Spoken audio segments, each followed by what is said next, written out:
Stand therefore, having your loins girt about with truth, and having on the breastplate of righteousness. The first thing that Paul commands us to do is to put on the belt of truth, which locks around our waist. Now, what you're going to realize about all of these pieces of armor is that Paul chose them for a specific reason. There's a reasoning behind why he chose truth as being a belt, and why he's going to go on to choose other stuff like righteousness as the breastplate and faith as the shield. There's a reason behind all of these. And for this belt of truth, it's fairly simple. The belt is what locks everything into place. And in the same way, truth is the foundation of Christianity. Honesty is the foundation of Christianity. And then also, notice how a belt is what held up the sword. If you're in armor, the sword hung right from the belt where there was a sheath. And as we'll learn later, our sword is the Bible, the Word of God.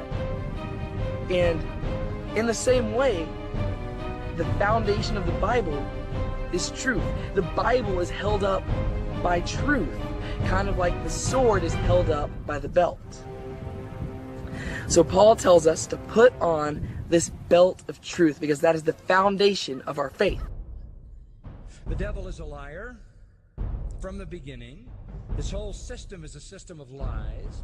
Everything that comes out of his mouth is a lie or a half-truth. And therefore, we would understand that the first line of defense is the truth. Well, let me dig a little deeper into this. It's very likely that Paul was familiar, very familiar, with a Roman soldier. They were everywhere. They were everywhere in Israel when he was there. They were everywhere in his hometown when he was there, Tarsus. The Romans dominated the world at that time, that world. They were everywhere that Paul traveled, and he would see Roman soldiers all the time.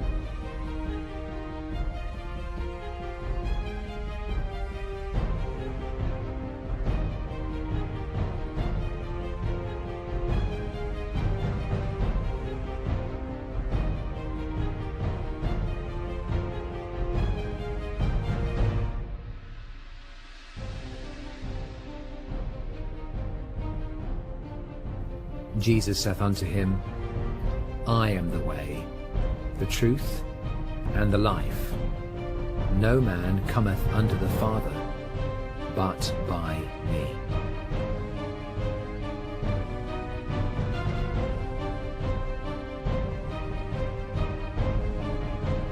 And what is the breastplate?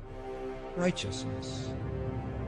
That's what protects us from the arrows and the spears and the swords and the crushing blows of the hammers that were wielded in battle.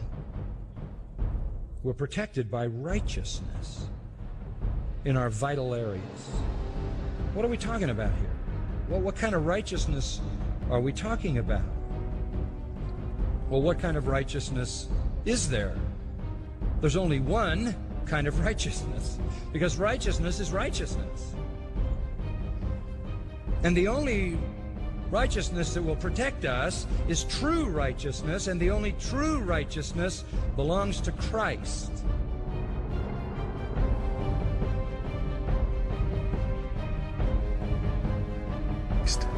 And be found in him, not having mine own righteousness, which is of the law, but that which is through the faith of Christ, the righteousness which is of God by faith.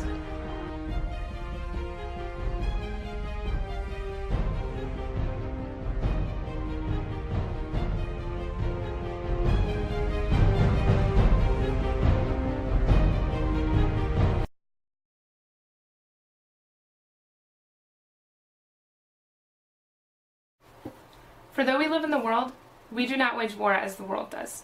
The weapons we fight with are not the weapons of the world. On the contrary, they have divine power to destroy strongholds. We destroy arguments and every pretension that sets itself up against the knowledge of God, and take captive every thought to make it obedient to Christ. And we will be ready to punish every act of disobedience once your obedience is complete.